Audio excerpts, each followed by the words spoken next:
Coming back with a quick video. First and foremost, I want to give all praise, honor, and glory to the Most High God, Yahweh, by Shema Mashak Shai.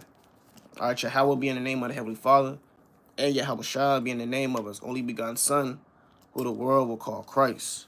Shalom to the Akim, Wa Akwathim, the brothers and the sisters throughout the four corners of the earth, doing the work of God. The brothers and sisters that's just getting built up in this thing, the elders. Shalom to, all the nation of Israel, all the nation of Yasha'Allah. So as you see in the video title, this video is going to go into being reliable. All right, being a reliable individual. A brother or a sister that's independable. Someone that you can call on and, depend that if you need them to do something done, they can get it done. Or, if you need help or assistance, you always get a sister call. All right, and also it's gonna go into don't be that brother, that's not reliable. And we're gonna go through the precepts. And we're gonna go through certain examples of accounts of our fathers that's reliable, and certain accounts of our fathers wasn't reliable whatsoever. And shalom to everybody on the comment board. Right, Vernon Brody, shalom, brother, shalom. But first, I wanted to pull out the definition of being reliable. The definition of someone that's reliable is a person that's trustworthy, with trustworthy qualities, right? Dependable, valid, genuine, faithful, true. Those are some words, some definitions, some synonyms that link up with being reliable. And again, you want to be an individual that's reliable in the truth. First and foremost, let's go to Genesis, 18th chapter.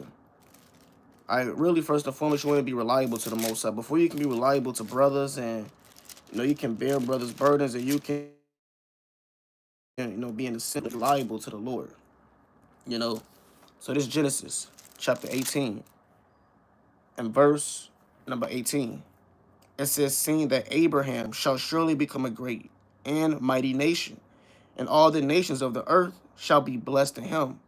It says, for I know him, that he will command his children and his household after him, and they shall keep the way of the Lord to do justice and judgment, that Yahweh may bring upon Abraham that which you have spoken of him. So the Lord said, that man Abraham, right? Shalom, sister. Shalom, shalom.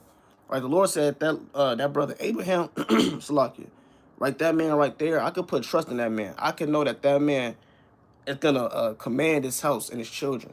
I know I could give Abraham laws, statutes, and commandments and judgment. This person right here, to the side, Nahor and all the sons of God that was off. These people right there, you can't really love God within them and get him commandment. But the Lord said, well, Abraham, right, this man right here, I know that he will command his house. So before you can be reliable to anybody, you want to be reliable to the Most High. The Lord task you with laws, judgments, commandments. And, according to the precepts, you got to be able to apply those. You got to bring forth fruit to the Most High. You got to let the Lord know, hey, look, whatever you command upon me, that's what I'm going to do. Right? And I'm going to hold it down. And I got you, Lord. Don't have mindset. That's not Abraham. Again, the Lord, he never said that about anybody else during the time of Abraham. Right? He didn't say that again about Nahor. Right? His brothers and his fathers and, all of Abraham's house that was off, serving the God of sin. He told Abraham that. So Abraham, he was different in the eyes of the Most High. The Lord knew Abraham could be able to be charged with certain tasks and duties and he could get it done. All right, let's go to the book of, even with Jacob, right? I want to make this point too. Genesis, right? 42. Let's go to Genesis 42. So you read the account about Genesis and Joseph being sold to Egypt. They going down to Egypt because of the famine. Joseph disguising himself and they don't recognize Joseph. Joseph tell, his brothers to, go grab Benjamin. And it's a big uproar going on within the household. So Jacob, who's the father of the house, has to set things in order. Yeah. So he's getting counsel from his sons, what throughout throughout the sons, which son could put more trust in. So even on a physical level, after you find yourself to be reliable in the eyes of the Lord, show yourself reliable to your brethren. So let's go to Genesis 42 and 36. And it reads, and Jacob, their father, said unto them, may be bereaved of my children. Joseph is not, and Simeon is not. And will ye take Benjamin away? All these things are against me. Now, pay attention to this, verse 37. It says, and Reuben spake unto his father, right, Jacob, saying, slay my two sons, if I bring him not to thee. Deliver him into my hand, and I will bring him to thee again. Yeah, so that's what Reuben told to Jacob. Hey, I'm gonna go and get my brothers. If I don't come back, just slay my two sons. That's brother, you kind of going overboard. That's not really, accounted for. That's not really cause for it. So you gotta also pay attention to the spirits that's around you that gives you counsel. Certain men, okay, I can rely on this brother. If I ask him to do A, B, and C, or if he asks me to do A, B, and C, I got you. I'm gonna hold it down. Other brothers just know not to ask. Look, I'm gonna do this, and if I don't, just got me out of all Israel. Like, brother, you just went straight to the, to 10. So that's what Reuben is doing right here. Serious matter. Reuben, who's the oldest son, by the way, just jump in there and say, look, if I don't bring him back, kill, murder, and destroy my two sons. Let's see what Jacob said, verse 38. And he said, my son shall not go down with you, for his brother is dead, and he is left alone. If mischief befall him by the way which go, then shall ye bring down my gray hairs with sorrow to the grave. All right, now let's jump to the next chapter. All right, 43 and verse 1. It says, and the famine was sore in the land. So we just read Jacob's response. He said, my son shall not go down with you. All right, chapter 43 and 1. And the famine was sore in the land, and it came to pass when they had eaten up the corn, which they had brought out of Egypt, their father said unto them, go again. Now look at this. It says, and Judah spake unto him, saying, the man did solemnly protest unto us, saying, ye shall not see my face, except your brother be with you.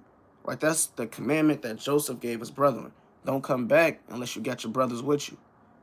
It says, if ye will send our brother with us, we will go down with. So we will go down and buy thee food. But if thou wilt not send him, we will not go down. For the man said unto us, face, except your brother be with you. So I'm going to jump down to verse 8. I'm going to jump down to verse 8. It says, and Jacob said unto Israel. So this is what Jacob said to his father as they having this, back and forth on. Because again, it's a famine. They're trying to get food. They're trying to figure out what's going on. So verse 8. And Judah said unto Israel, his father, send the lad with me. Right? Send Benjamin with me. And we will arise and go, that we may live and not die, both we and thou, and our little ones. I will be surety for him. Of my hand shalt thou require him, if I bring him not unto thee. Right? I mean, if I don't bring him back with thee, if I bring him not unto thee, and set him before thee, then let me bear the blame forever. All right, that was a more realistic, for lack of better terms, deal. Hey, look, take, I'm gonna make sure he good. Eventually, not if something happened, then look, I'm gonna just, just put all the blame on me. He didn't say, all right, look, well, just destroy and kill my lineage. Destroy my two sons. So Jacob, he's thinking more of a practical mindset. So he said, look, father, bring it with me. If you don't come back, just blame it all on me. It says, verse 10, for except we have lingered, surely now we have returned the second time. Now, and their father Israel said unto them, if it must be so, now in the land of your vessels, right? It's like now in the land, in your vessels, and carry down a man a present, a little balm and a little honey, spices and myrrh and nuts and almonds. So Jacob, he agreed, well, Israel, Jacob, he agreed more with the counsel of Judah than of Benjamin. Why? Because Judah, he was he was a little bit more I want to say favorable, but you could say that, after after Joseph was, kind of got out of there, Jacob, he hearkened a lot unto Judah. This is one of the accounts. Nevertheless, Reuben, he's the oldest son. But when you read, let's go to Genesis chapter 35 and 22. When you read Genesis 35th chapter, Reuben, he committed adultery. He went off.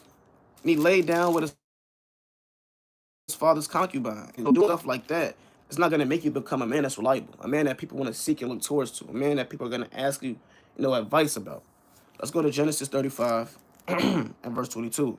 And it came to pass when Israel dwelt in the land that Reuben went and lay with Bilhah, his father's concubine.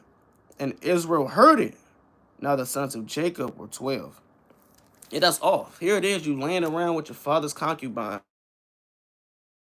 And a couple chapters later, you want to, give your father advice. Hey, look, let's do this. Let's make moves like this. Nah, brother, you're not even reliable. You going off in small things. I'm going to be able to trust you when it comes to gathering back your brethren. So things like that, when it comes to, being a reliable brother, just like how Judah was more reliable in the eyes of Jacob over Reuben, you want to make sure whatever task you come up, whatever may come up, you can take that down through the spirit. Brother can trust you. Like how we went over on a definition. You're a genuine, full, true, and dependable brother. Trustworthy qualities.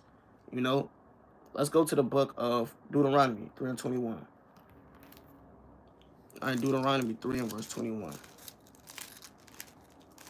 Concerning Moses and Joshua. All right, this Deuteronomy 3 and verse number 21. It says, and I commanded Joshua at that time, saying,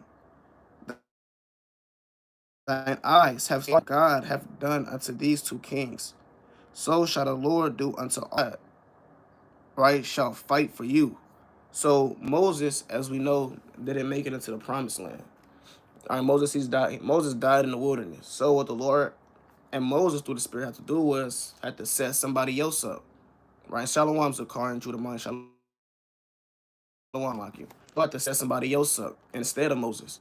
So what did they have to do? They had to look at the people that they had within them. You read Numbers, the 13th chapter. You read about the spies that were sent out. Numbers 11. You read about these different individuals throughout the wilderness. And Moses has to see who he needs to set up to be next to, for lack of better terms, rulership or judge over Israel. And who did he say? He said, I command Joshua. So out of all the people, who was dependable? Joshua, he was that dependable individual that Moses knew he can lean on to keep the continuance of the judging of Israel righteous, right? Namely, the Most High. Reading on, it says, Salakia, verse 23. It says, I besought the Lord at that time, saying, O Lord, thou hast begun to shew thy servant thy greatness and thy mighty hand. For what God is there in heaven or on earth that can do according to thy works and according to thy might? Let me go over and see the good land that is beyond Jordan, that goodly mount and Lebanon. So this is Moses pleading and begging the Most High they can go over and see the promised land. All right, let's see what the Lord said. All right, is the live still good?